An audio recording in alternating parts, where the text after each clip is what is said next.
오늘은 네 번째 시간으로 우리가 깨트려야 될 우상들, 헛된 것들 중에 돈은 어떻게 해야 하는가, 돈에 대한 이야기를 나눠보고자 합니다. 돈은 헛되다. 돈이 헛된 것이라는 주제에 우리가 익숙한가 한번 질문을 해봅시다. 돈이 굉장히 중요하다고 생각하는 것이 우리의 삶인데, 전도서에서 돈이 헛되다라고 얘기하면 우리가 여기에 대해서 어떻게 반응할 수 있을지 생각해야 되지 않을까 합니다. 전도서 10장 19절에 분명히 이렇게 말하고 있습니다. 잔치는 희락을 위하여 베푸는 것이요 포도주는 생명을 기쁘게 하는 것이나 돈은 범사에 이용된다. 돈이 범사에 이용된다라고 했거든요. 그런데 왜 돈을 헛되다고 말하는 것일까? 질문이 될 수밖에 없는 거죠. 전도서에서 나타나는 이야기들 중에 어떤 것도 돈에서 벗어날 수 없다고 했고, 돈이 모든 것을 사고 소유할 수 있게 한다라는 것이 그 내용들인데, 어떻게 우리는 돈을 헛되다라고 금방 그렇게 또 결론 지어서 말할 수 있을까? 솔로몬이 그렇게 이야기하는 것은 어떤 이유가 있을까 생각하게 되는 것이 오늘 공부의 주된 내용입니다. 돈이 모든 것을 사고 소유할 수 있게 한다라는 것을 요한계시록 18장 11절에서 13절 말씀에서 이런 말씀을 보면 아주 그것이 분명하게 나타나 있는 것이고, 이렇게까지 하는 내용들이 있는데요. 땅의 상인들이 그를 위하여 울고 애통하는 것은 다시 그들의 상품을 사는 자가 없습니다.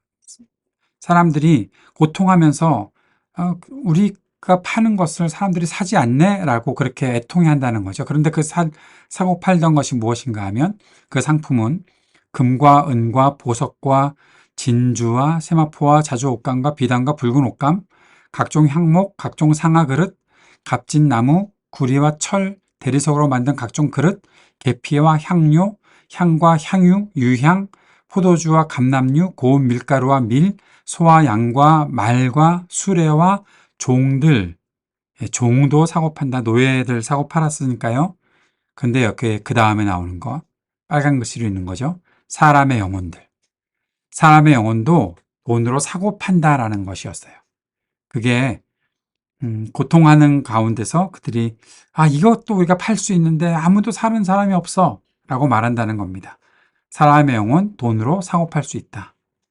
우리 그렇지 않습니까? 우리도 지금 이 세상에서 영혼을 돈에다 팔아버리는 사람들 있잖아요. 돈이라면 내 영혼까지도 팔겠다. 그렇게 살아가는 사람들이 있다는 거죠. 목회자들 중에도 그런 사람들이 있다라는 소리를 들어봤던 적이 있고, 우리도 우리의 목회뿐만 아니라 우리 삶의 현장에서 영혼까지 돈에게 다 팔아 넘긴 그런 사람들이 있다라는 것을 보게 됩니다. 이런 이야기들을 이제 돈에 대한 이야기를 솔로몬이 하고 있었는데, 솔로몬은 지혜와 함께 가장 부유했던 사람이죠. 돈에 한없는 힘을 사용했던 사람이 솔로몬이었습니다. 전도서 2장 1절부터 11절에 보면 돈과 행복, 돈과 건축, 궁전, 돈과 동산, 과수원, 대형 사업, 관계 사업, 돈으로 악사들, 노래하는 자들 다 자기가 돈으로 할 수 있었다라고 말했던 사람이 바로 솔로몬이었습니다. 솔로몬은 자신의 막대한 부를 이용해서 모든 것을 다 해봤죠. 2장 9절에서는 그렇게 다 해봤다라고 했는데 그럼에도 불구하고 지혜도 여전하다라고 그렇게 말합니다.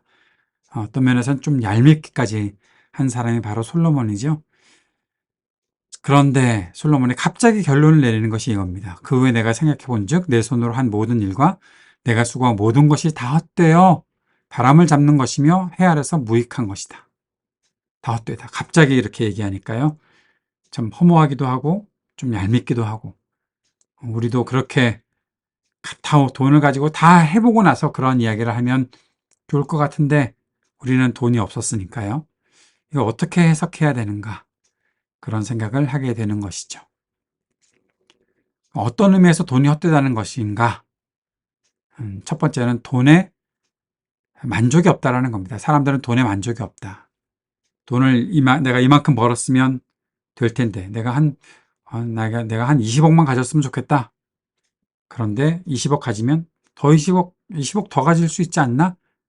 그게 돈이 만족하지 못한다는 겁니다. 전도서 5장 10절, 은을 사랑하는 자는 은으로 만족하지 못하고 돈으로 얻어지는 영원한 풍요는 없다라는 거죠. 그래서 절제와 지혜가 필요하다는 것입니다. 돈을 만났을 때는 절제와 지혜가 필요한데 사람들은 이 절제와 지혜에서 무너집니다. 어떤 사람들은 지혜가 있다 하지만 결국 금욕으로 떨어지게 되고요. 난 돈과 전혀 상관없이 살래. 전혀 상관없이 살 거야. 금욕이죠. 그리고 또 극단은 무절제라는 겁니다.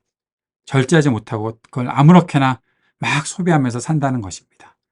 그렇게 살다 보니까 결국에는 다 무너지게 되는 거죠.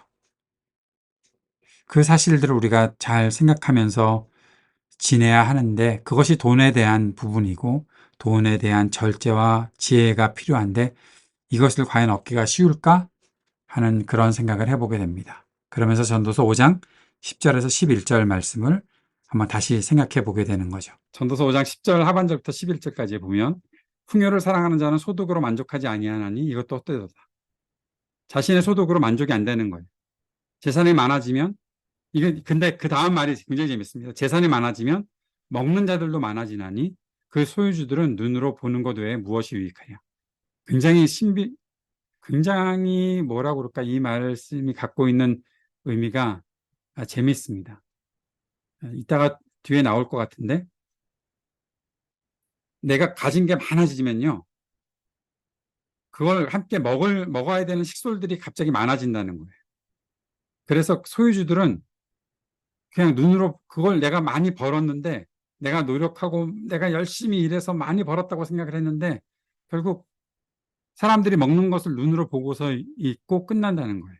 그렇게 지낸다라는 말씀이 전도서 5장 11절의 말씀입니다. 그래서 전도서 5장 12절에서는 계속 이어서 이런 말을 하고 있는데, 노동자는 먹는 것이 많든지 적든지 잠을 달게 자거니와 부자는 그 부요함 때문에 잠을 못 잔다 라고 말하고 있는 거예요. 왜냐하면 나는 많은 것을 소유했는데 이게 걱정거리 때문이 아니라 해야 되는 일이 너무 골치 아프게 많다는 거죠. 사람들을 내가 관리해야 되는 사람들도 많아지고 내가 관리해야 되는 여러 가지가 생기니까 결국 돈이 많아지면 돈을 사용하는 곳들이 많아지게 되고 그것이 풍요 또는 그것이 사치, 부요 그리고 식솔 같이 먹고 살 사람들이 많아지게 되니까 이게 피곤한 일이 되어버린다라고 말하고 있는 거예요. 그럼에도 불구하고 우리 마음속에는 한 번이라도 그렇게 한번 살아봤으면 좋겠다. 내가 관리하는 사람들 때문에 내가 좀 피곤하더라도 그렇게 한번 해보면 어떨까? 뭐 그런 생각을 하게 되는 게 우리의 마음 구석에 있지 않나. 금그릇, 보석, 궁전을 사고 나면 많은 소득이 또 줄어들어요. 그러니까 이것저것 그렇게 많이 돈을 써서 결국에는 사치하게 되면 내가 돈을 많이 썼네? 그러면 내가 앞으로 좀 절약해야지 라고 생각을 하게 되는 게 아니라 그럼 돈을 더 많이 벌어야지 생각하게 되는 게 사람들의 모습이라는 거예요. 그러니까 많이 소비하기에 많이 벌어야 한다. 그런데 이게 개인적으로만 그렇다면 개인적으로 그럴 수 있겠다? 뭐 그렇게 넘어가는데 이게 집단적인 영역이 되면 국가 또는 공동체가 되면 더 심각하게 된다는 거예요. 비용을 위해서 집단적인 부를 무한히 증대시켜야 한다는 거죠. 푸른나무 교회가 교회 건물을 갖고 있지 않아서 여러 가지 유익한 점들이 많이 있는데 그 중에 하나가 아마 그걸 겁니다. 그 건물을 관리하기 위해서 드는 비용이 그 큰 건물을 가지고 있는 사람이 쓰는 비용만큼은 안 들어간다는 거. 제가 아이오와에서 담임 목회를 할 때 그 교회가 이제 미국 교회를 빌려 쓰고 있었는데 그 주변에 조그만 더 작은 제가 있던 교회보다 규모가 작았던 교회들은 건물을 갖고 있고 또 아주 작은 예배당이라도 짓고 있었는데 제가 있던 교회는 그 교회들보다는 훨씬 그 교인들 수가 많았던 교회였는데 건물에 대해서 전혀 소유할 의식이 없었던 그런 교회였고 저도 마찬가지였고 왜냐하면 그걸 갖게 되는 순간 해야 되는 일이 너무 많은 거예요. 거기에 들어가는 비용들이 너무 많아지는 거예요.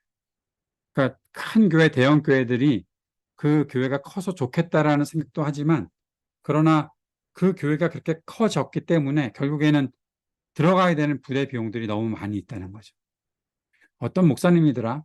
뉴욕에 계셨던 목사님이 그런 말씀을 하셨던, 미국 목사님이 그런 말씀을 하셨다고 들었는데, 100명 되는 교회가 10개가 있는 것과 1000명 되는 교회가 하나가 있는 것, 어느 교회가 비용이 더 많이 들어가겠냐?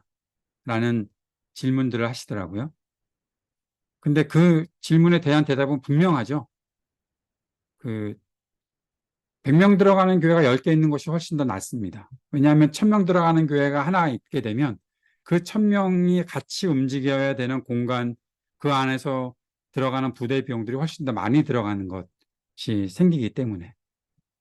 그래서 우리가 어, 내가 많이 쓰려면 많이 벌어야 되는, 그것이 집단에선 더 그런 일들이 많이 일어난다라는 것들을 한번 생각해 봐야 된다는 거죠. 그래서 돈이 많아지는 것이 정말 우리의 삶을 아주 풍요롭게 만드는가? 그것에 우리가 만족하게 되는가? 그런 질문들을 하면서 돈에 대한 생각들을 좀 해봐야 되지 않겠나 하는 것입니다. 그렇게 되면 한 가지 우리들에게 질문이 생기는 게 뭔가 하면, 돈을 사랑하느냐 하는 그런 질문을 어, 피할 수가 없게 되는 거예요. 마태복음 6장 21절에서 주님께서 말씀하신 것은 내 보물이 있는 그곳에 내 마음도 있느니라. 24절에서는 한 사람이 두 주인을 섬기지 못할 것이니 혹 이를 미워하고 저를 사랑하거나 혹 이를 중히 여기고 저를 경히 여김이라. 너희가 하나님과 재물을 겸하여 섬기지 못하느니라 라고 말씀하셨었습니다. 이 굉장히 중요한 말씀입니다. 돈, 그것을 하나님과 함께 섬길 수 없다. 여기에 나오는 것은 특별히 만몬, 그래서 돈이 갖고 있는 그 굉장한 힘에 대한 이야기를 하고 있는 것인데, 우리가 돈을 섬기는, 내가 언제 돈을 섬겼나? 그런데 돈을 추구하게 되는 순간부터 우리는 돈을 섬기게 되는 일들이 됐고, 결국 그 보물이 있는 곳에 우리의 마음이 함께 거하고 있다라는 것. 주님은 아주 단호하게 하나님과 재물을 겸하여 섬기지 못한다라고 말씀하셨던 겁니다. 부의 풍부함, 이 돈이 많아지는 것은 불가피하게 그것을 먹는 자들을 끌어들인다라고 아까 이제 5장 10, 예, 5장 11절 그 말씀을 여기 잠깐 해석을 해놨는데요. 결국 자신의 돈을 먹는 자들에 둘러싸인 부유한 사람. 내가 그 돈을 많이 벌었는데 내가 번 수입으로 내 주변에 있는 사람들이 계속 먹고 있는 거예요. 그러면 그 부유한 사람은 결국 자기 눈앞에 펼쳐지는 하나의 구경거리, 사람들이 맛있게 먹고 있는 것 외에 다른 아무것도 소유하지 못한다. 전도서자가 그렇게 말하고 있는 겁니다. 많이 벌었는데, 그래서 많은 사람들이 내 옆에 있게 됐는데 그 사람들이 먹는 것만 내가 보고 있는 거예요. 우리가 생산하고 축적하고 써버리는 이 거대한 물량에서 남는 것은 무엇인가? 결국 구경거리다. 풍요, 소비, 이 사회는 구경거리의 사회이다. 뒤집어 말하자면 우리가 살고 바랄 뿐인 구경거리 사회는 돈에 대한 갈망과 사랑을 암시한다. 결국 내가 많은 것들을 풍족하게 되었다. 근데 결국 그 모든 것들이 구경거리 외에는 더 이상 되지 못한다. 내가 먹는 것은 언제나 한정이 되잖아요. 돈을 많이 벌면 내가 더 많이 먹는 게 아니잖아요. 이게 그래서 우리한테는 어떤 분명한 원리가 필요하다는 것. 이따 마지막에 제가 잠깐 그 이야기를 드릴 텐데, 내가 어느 정도의 생활할 수 있는 필요한 생활비가 있다고 하면 그것 이상 내가 벌게 되는 것은 내가 어떠한 마음을 가지고 살아야 하는가에 대한 마음가짐이 우리들에게 필요하다는 거예요. 그러지 않고 이 모든 것들을 내가 다 가질 수 있다고 생각하게 되는 것은 오늘 지금 이 말씀에서 결국 나는 그 나머지 것들이 다른 사람들이 먹고 있는 것을 내가 구경하는 것 외에는 아무것도 되지 않는다라는 이야기를 하고 있다는 거죠. 내가 소유했는데 내 건데 왜 저 사람이 먹고 있지? 왜 저 사람들이 즐거워하고 있지? 나는 그것을 구경하는 것밖에 되지 않는다. 또 하나 어떤 의미에서 돈은 헛된 것인가? 둘째는 궁극적으로 돈은 연기, 무처럼 사라진다. 연기처럼 사라진다는 거예요.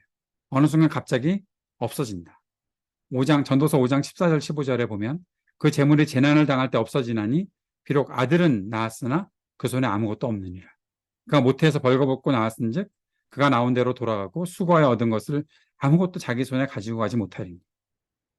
음, 죽을 때 내가 돈을 안 가지고 가잖아요.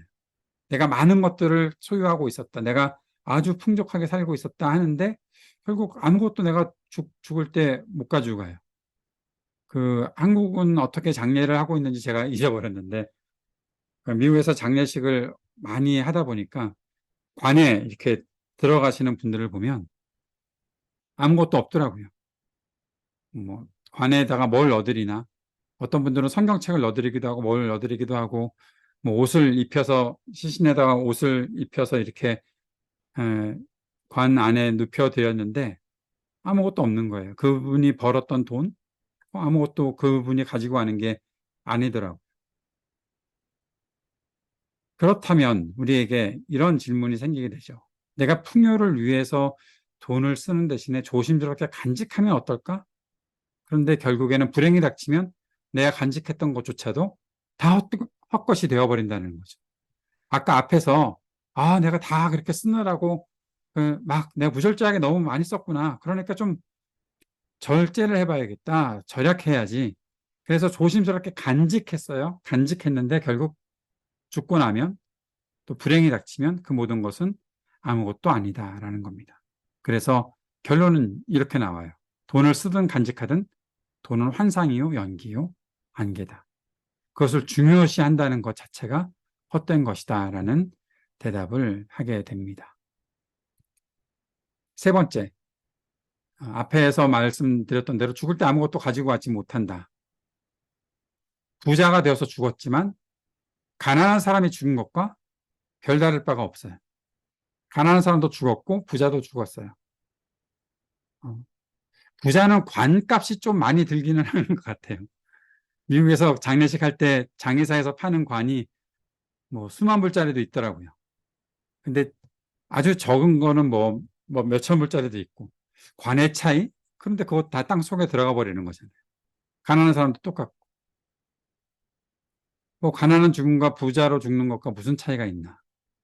그런 대답을 하게 되죠. 전도서 2장 말씀을 좀 보겠습니다. 2장 18절에서 21절. 내가 해 아래에서 내가 한 모든 수고를 미워하였노니 이는 내 뒤를 이을 이에게 남겨주게 됩니다. 그런데 그 사람이 지혜자일지 우매자일지 누가 알려마는, 내가 해 아래에서 내 지혜를 다하여 수고한 모든 결과를 그가 다 관리하리니 이것도 헛되도다. 이러므로 내가 해 아래에서 한 모든 수고에 대하여 내가 내 마음에 실망하였도다. 어떤 사람은 그 지혜와 지식과 재주를 다하여 수고하였어도 그가 얻은 것을 수고하지 아니한 자에게 그의 몫으로 넘겨주리니 이것도 헛된 것이며 큰 악이로다. 예. 내가 많이 벌었어요. 그런데 다 쓰지 못하고 죽었네요. 그러면 남은 건 누가 가져가요? 내가 모르는 누군가가 가져가요.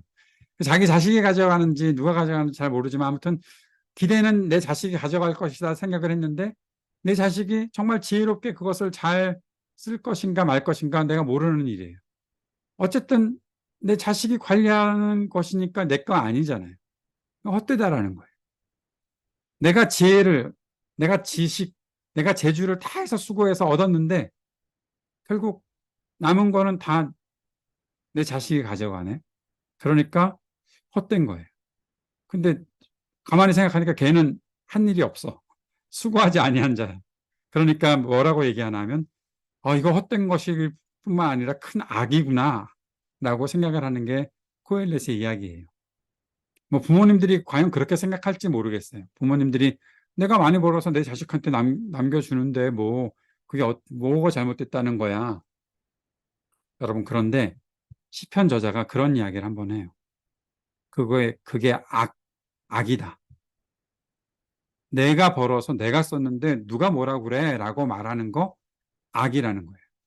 왜냐하면 그거 하나님께서 주신 거지. 네가 벌어서 네가 그렇게 수고해서 네가 원하는 만큼 얻은 게 하나님께서 너에게 은혜를 베풀지 않았었으면 네가 얻을 수 있었겠냐? 그런데 네가 알아서 쓰고 네 자손에게 넘겨주고 또 자손에게 넘겨주고 하는 거, 그게 좋은 일이냐? 하나님께서 보시기에는 악한 일이야 라고 말씀하시는 거예요. 교회도 그런 일이 있잖아요. 내가 개척해서 내가 그동안 잘 이루어 놔서 그래서 내 아들한테 넘겨준다는데 누가 뭐라고 그러는 거야? 라고 말하는 이상한 사람들이 있잖아요. 근데 하나님께서는 거기에 대해서 분명히 악이라고 말씀하셨어요. 전도 저자도 그러면서 그렇게 얘기를 하는 거예요. 내가 후계자로 세운 사람이 어떻게 할지 내가 어떻게 알아? 그러니까 다 헛된 것이 그거 악이구나 라고 하는 거예요. 후손이 무엇을 할지 알아요? 내 자식이 어떻게 살지 어떻게 알아요? 우리가 아무도 모르는 거죠. 우선 우리는 거기에 대해서 뭐 정의롭다, 악하다 평가는 이따가 나중에 하기로 하고 우선은 헛된 것이다. 헛된 것이다 라고 말하고 있습니다. 소유와 존재에 대한 이야기를 한번 해보도록 하죠. 이따가도 할 건데요. 소유가 늘어날수록 존재는 줄어든다라는 겁니다. 내가 많은 것들을 소유했어. 그럼 내 존재가 얼마나 의미 있어지는가? 좀 철학적인 질문인데 결국에는 내가 남는 게 아니라 결국 내 소유가 남는 거고 내가 사람들과의 관계가 하는 게 아니라 내 소유가 사람들과 관계를 하고 있는 것이다. 결국 내 존재는 점점 줄어들 수밖에 없다라는 거죠. 우리는 분명히 알고 있습니다. 약간의 돈이 인생의 과정에서 어느 정도 행복을 주는데 쓸모없지 않다는 것을 우리는 알고 있습니다. 그 행복이라는 것이 뭔가 하면 먹고 마시고 즐거워하는 것과 관련된 것이죠. 그것과 직접적으로 관련된 것이 있다는. 돈이 있으면 맛있는 거 먹을 수 있잖아요. 뭐 그게 싸든 비싸든 간에 어쨌든 돈이 있으면 맛있는 걸 먹을 수 있잖아요. 제가 한국 와서 제일 못 먹고 있는 게 고기 스테이크를 못 먹고 있는데 미국에서 제가 그 뭐죠? 이따만한 그 아웃백 스테이크에서 파는 이따만한 토마호크 스테이크 여러분 드셔보신 적 있으신가요? 이만큼 큰 거? 예. 그런 게 있답니다. 그런데 미국에서 제가 아이오와 살 때 마트에 가면 안 비싸거든요. 쉽게 사 먹을 수 있어요. 아주 싸거든요. 그런데 여기 왔더니 한 10배는 되는 것 같아요. 가격이. 돈이 있으면 먹겠죠. 그럼 돈이 없으면 못 먹는 거. 돈은 나를 먹고 마시고 하는 것에 즐겁게 할 수 있고 행복하게 할 수 있다는 거예요. 그러나 그 이상 나아가지 않는다라는 거. 그걸 우리가 잘 알고 있어야 돼요. 오늘 내가 맛있는 것을 먹었던 것 이상 돈이 나를 더 이상 나아가게 하는가? 아니다라는 거.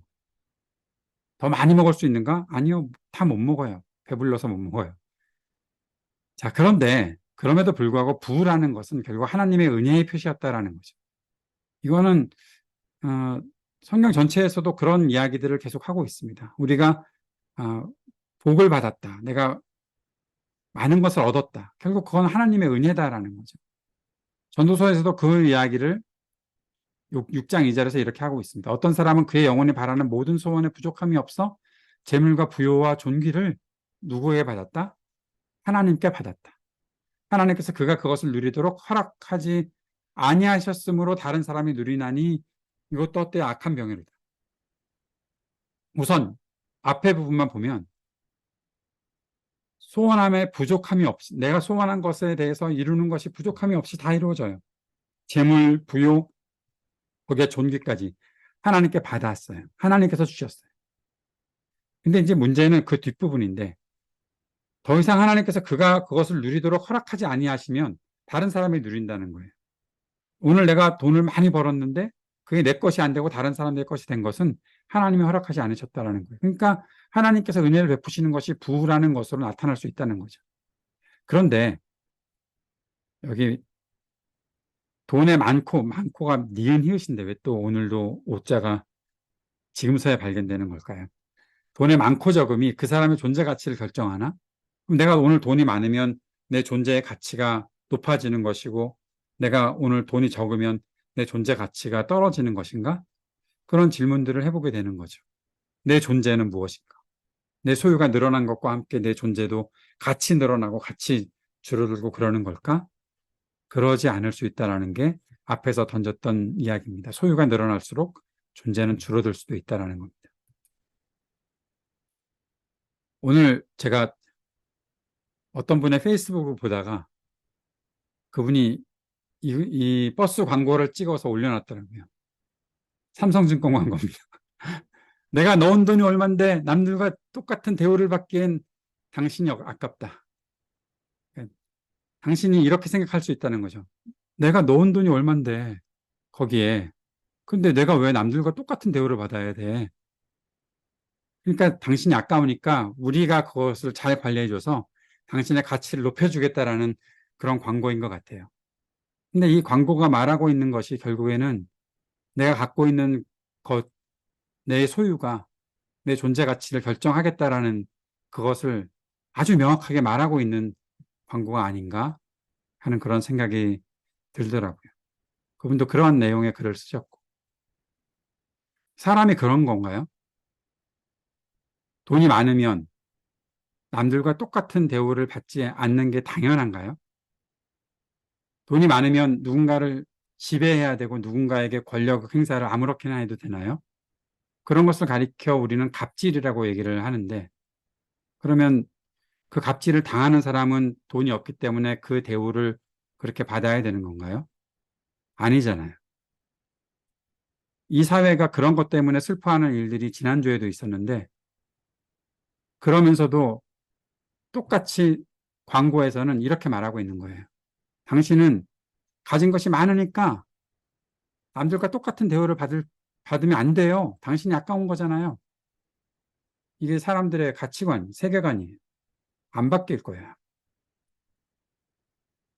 모든 사람들이 뭔가 사람에 대해서 안타까워하고 인권에 대한 부분들을 많이 관심을 갖고 있는 것 같지만 결국 사람의 권리라는 것이 그 사람이 돈이 많으면 갑자기 더 높아지는 거고 그 사람이 돈이 없으면 가난하면 그냥 대우 못 받는 거예요.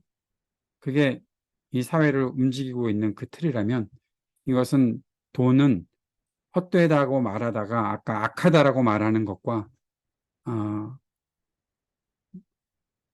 다르지 않다라는 거죠. 하나님께서 주신 것에 대한 그 마음과 인정함과 인식이 없으면 이렇게 될 수밖에 없다라는 겁니다. 돈 자체가 악인가? 돈은 구체적인 실제에서는 사실 정죄되진 않습니다. 돈 자체가. 그런데 악은 뭔가 하면 돈이 모든 것을 가능하게 하고 그리고 그것이 아무것도 아니라는데 악한 것이 있다는 거예요. 돈이 모든 것을 가능하게 한다라고 모든 사람들이 그렇게 생각을 해요. 그런데 결국엔 그것도 아무것도 아닌 건데 라고 생각하게 되게 만드는. 그러니까 아무것도 아닌 것으로 무엇인지 할 수 있다? 이게 악한 결과를 낳는다는 거예요. 모든 것에 집착하는데 그 모든 것이 아무것도 아니다? 여기에 악이 존재하고 그 악이 영향을 끼친다는 겁니다. 아까 존재와 소유에 대해서 이야기를 했었죠. 당신의 소유가 늘어날수록 당신의 존재는 줄어든다. 소유를 축적하고 당신의 행위를 소유 추구에 탐닉하는 것은 동시에 자신의 존재를 상실하는 것이다.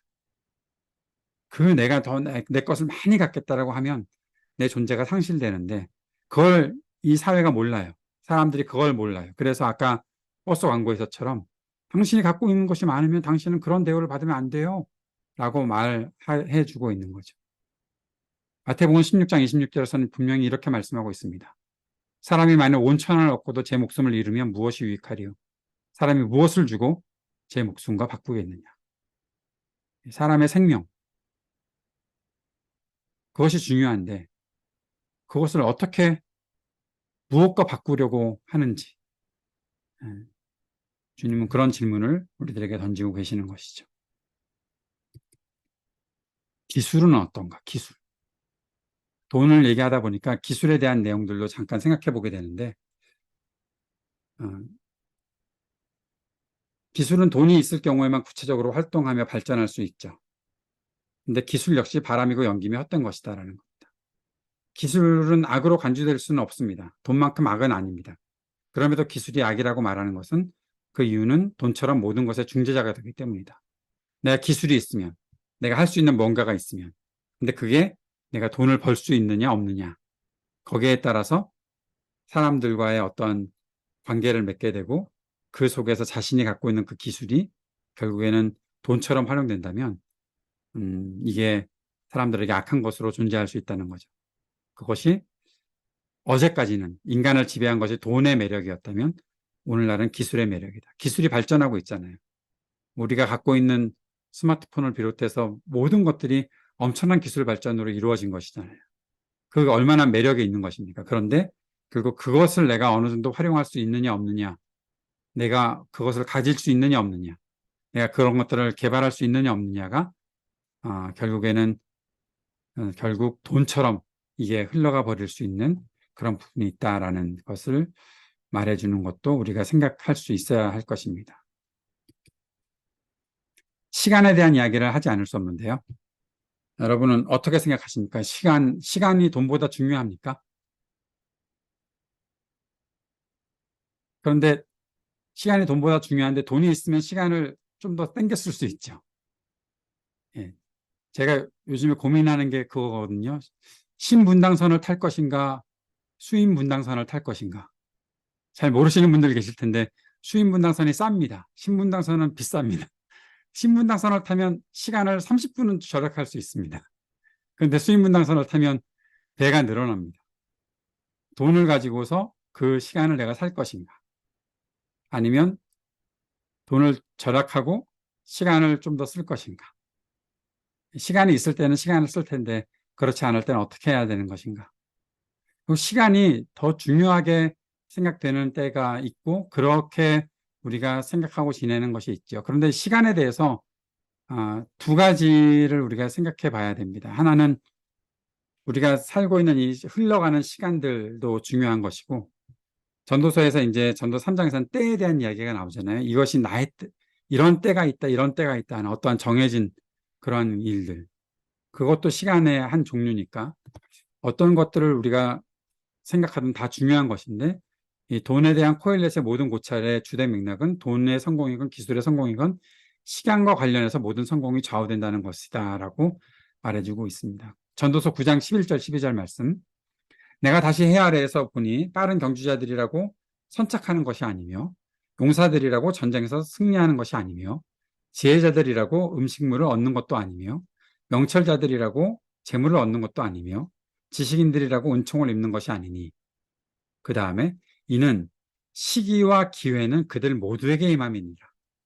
분명히 사람은 자기의 시기도 알지 못하나니 물고기들이 재난의 그물에 걸리고 새들이 올무에 걸린 같이 인생들도 재앙의 날이 그들에게 홀연히 임하면 거기에 걸리느니라.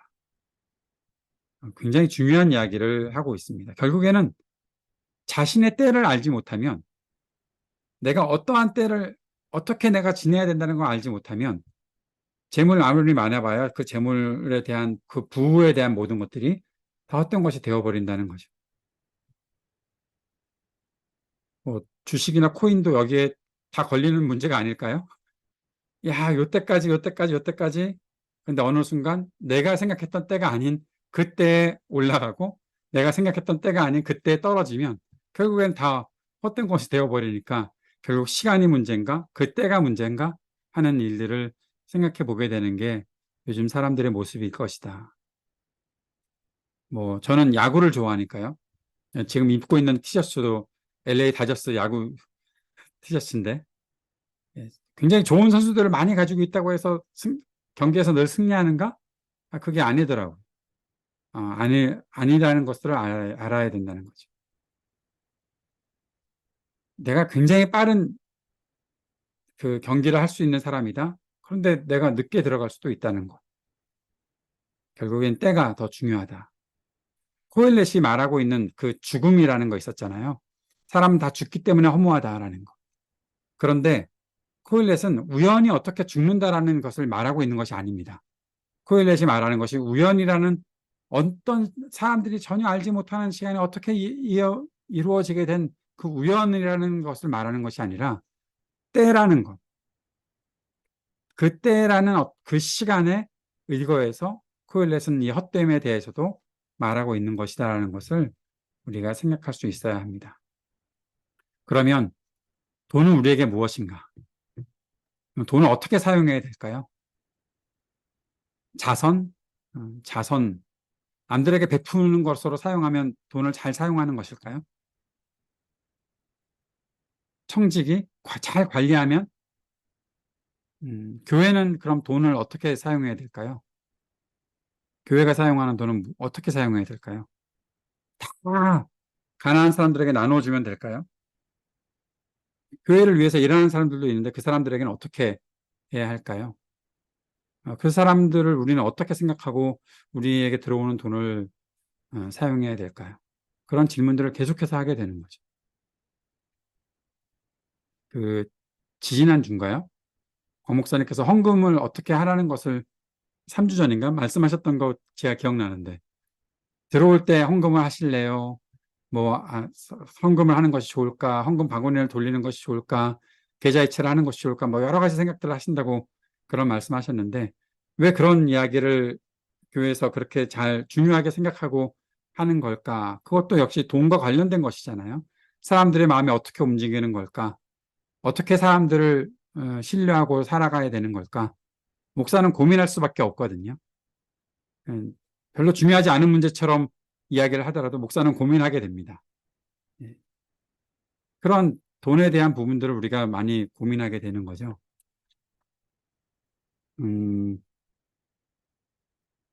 제가 재밌게 읽었던 책인데, 이 돈은 중요하다라는 책이 있습니다. 제가 좋아하는 폴 스티븐슨 박사님이 쓰신 책인데요. 한번 읽어보시면 되게 도움이 될 것 같습니다. 그런데 여기에 이런 말씀이 있어요. 자선에 대한 이야기인데, 자선에 대해서 말씀을 하시는데, 8단계가 있대요. 사람들이 첫 단계부터 시작해서 8단계까지 이렇게 올라가는 자선의 수준이 좀 높아진다고 얘기를 하는데, 이렇게 얘기를 합니다. 주지만, 1단계예요. 1단계는 주지만, 오직 가난한 사람이 부탁할 때만 준다. 이게 사람들에게 자선을 베푸는 사람들의 1단계입니다. 2단계는 조금 나은데 뭔가 하면 주는데, 줄 때 침울해진대요. 3단계, 기쁘게 주지만 주어야 하는 것보다 더 적게 준대요. 기쁘게 주는데 원래 주는 것은 더 많아야 되는데 적게 준대요. 4단계, 그거보다 조금 더 이제 수준이 높아지면 부탁하지 않아도 주지만 가난한 사람에게 직접 준다. 왜냐하면 가난한 사람이 누가 자신에게 도움을 주었는지 알고 준 사람 역시 자신이 누구에게 도움을 주었는지 알기 때문에. 재밌죠? 예. 내가 모르는 사람한테 아무렇게나 주는 게 아니라 내가 직접 가서 줘서 그 사람도 나한테 고마워해야 되고 나도 그 사람이 누군지 알아야 되는 거. 그게 4단계입니다. 5단계. 가난한 누군가의 집에 돈을 보내요. 가난한 사람이 자신이 누구에게 빚졌는지 알지 못해요. 근데 준 사람은 자신이 누구를 도왔는지 알아요. 아까보다 좀 더 수준이 높아진 거죠. 6단계. 자신의 후원금을 어딘가에 놓아두고 거기서 등을 돌림으로써 자신이 가난한 사람 중 누구를 도왔는지 알지 못하게 한다. 그러나 그 가난한 사람은 그가 누구에게 빚졌는지 안다. 이게 6단계라는 거예요. 내가 몰라도 돼. 그 사람이 나를 아는 것은 뭐 그 사람이 할 수 있는 일이면 좋고. 7단계. 가난한 사람을 위해 쓰일 재정에 익명으로 돈을 보내요. 여기에서 가난한 사람은 자신이 누구에게 빚졌는지 알지 못하고 준 사람도 자신이 누구를 도왔는지 알지 못해요. 이게 7단계예요. 많이 수준이 높아진 자선이에요. 그 다음에 가장 높은 단계, 8단계입니다. 다른 사람들이 가난해지는 것을 막는 데 돈을 사용하는 것. 가난한 사람을 도와주는 게 아니라 가장 높은 단계의 자선은 다른 사람들이 가난해지는 것을 막는 데 돈을 사용하는 것. 일자리를 주는 일, 장사를 가르치는 거, 사업을 시작할 수 있게 해주는 거, 돈을 구걸하기 위해 손을 내미는 끔찍한 대안으로 내몰리지 않게 하는 거. 결국에는 누군가가 돈을 구걸해야 되는데 그렇게 내몰리지 않도록 만들어주는 거. 이것이 가장 높은 단계이고 자선의 황금 계단 최정상에 있는 것이다라고 말을 했어요. 이게 누가 얘기했냐면 중세 유대인 마이모니데스라는 사람이 말하고 있는 겁니다. 우리는 어떠한 수준의 자선을 베풀고 있는지 한번 꼭 생각해 보았으면 좋겠어요. 이런 마음 자세를 가지고서 우리가 사람들에게 베풀 수 있으면 어떨까 싶은 생각이 듭니다. 여러분께 아까 앞에서 말씀드린 것 중에 하나가 있었는데 뒤에 말씀드리겠다고 함께 했던 거. 나에게 어느 정도의 생활비가 필요해요. 필수적인 생활비가 필요해요. 지금 살고 있는 수준에서. 그런데 내가 그 수준에서 이제 시작을 하는 거예요. 근데 그것보다 많은 돈을 내가 어느 날 벌게 되었어요. 그러면 어떤 생각을 갖고 있어야 하는가라는 거예요. 이것이 누군가에게 흘러가게끔 해야 되는 것이 아닐까 한다는 거죠.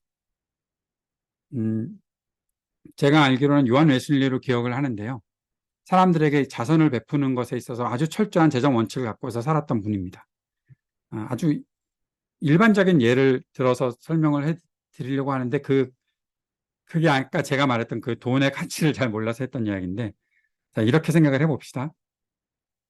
내가 1년에 필요한 생활비가 한 7천만 원 정도 됐어요. 그런데 내가 7천만 원을 벌었어요. 연봉을 7천만 원을 받았어요. 그러면 내 것을 다 쓰는 게 맞죠. 그런데 어느 날 조금 그 일들이 잘 되어서 1억을 벌게 됐어요. 그럼 나머지 3천만 원에 남은 것이 있잖아요. 예전 나는 7천만 원이면 충분히 살 수가 있어. 근데 3천만 원이 남았네. 그러면 그것을 남김없이 베푸는 데 사용을 하는 거예요. 어느 날 또 돈을 많이 벌었어요. 그 3년 후가 됐는데 이번에 1억 5천을 벌었네. 근데 지금도 나는 7천만 원을 가지고 살 수 있나? 봤더니 한 8천만 원 정도, 한 1천만 원 정도 내 생활비가 늘어났어요. 그러면 그 나머지 거를 내가 자선을 베푸는데 사용하겠다라고 쓰는 거예요. 그런 원칙을 가지고 살았던 분들이 있었던 거죠. 근데 우리는 우선 내가 벌면 내 소득이 늘어나면 그 소득을 다 내 것을 만드는데 우선 모든 것들을 하니까 그게 다 내 거가 될 거라는 생각을 하는데, 아까 전도서에서 가르쳐줬던 대로 뭔가 하면 그게 정말 다 네가 먹고 살 수 있는 거냐라는 질문을 하는 거죠. 결국 그것 나중에 누가 쓰는 것들을 구경하게 될 수밖에 없을 텐데 왜 그렇게 네가 그렇게 사느냐. 성경은 뭐라고 얘기하는가 하면 그것은 헛된 것이다 라고 얘기하면서, 신약의 디모데전서 6장 17절에 19절에 사도 바울은 디모데에게 네가 교회에서 만나는 사람들에게 이렇게 말해라 라고 얘기해요.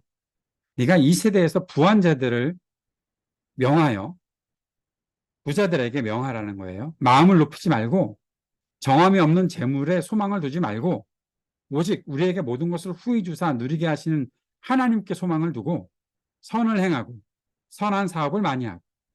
아까 솔로몬은 뭘 했어요?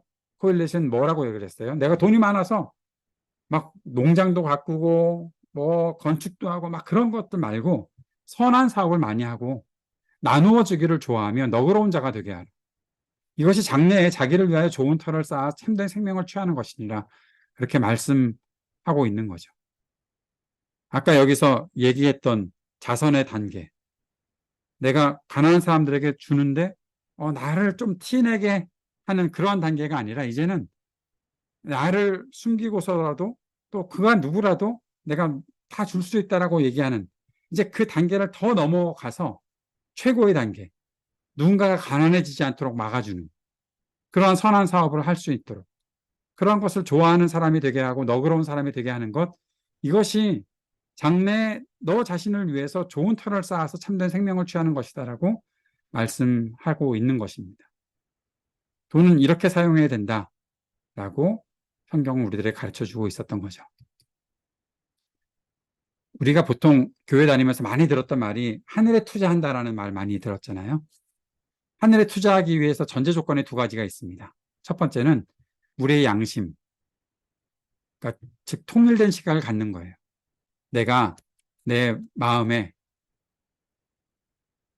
뭐 교회에서나 내 일상에서나 성경을 볼 때나 내 일상에 살아갈 때나 거기에 통일된 시각을 갖고서 살아가는 것, 그것이 있어야 하늘에 투자하는 일이 생기는 것이고요.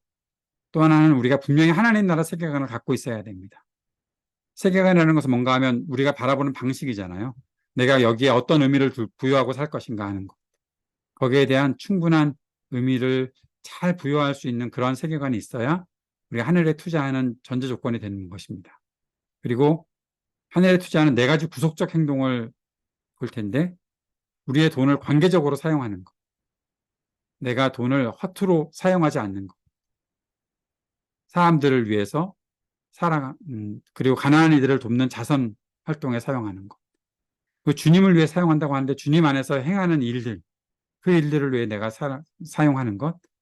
그리고 이 생애에서, 저 다음 생애에서 더욱 우리의 궁극적인 보물인 그리스도를 따르면서 내가 그리스도를 가장 중요한 분으로 여기고 그 속에서 내게 주어진 돈을 사용하는 것이 우리가 하늘에 투자하는 분명한 방법을 익히고 살아가는 것이다라고 그렇게 성경 말씀을 통해서 우리가 정리했으면 좋겠다라는 생각들을 해보게 됩니다.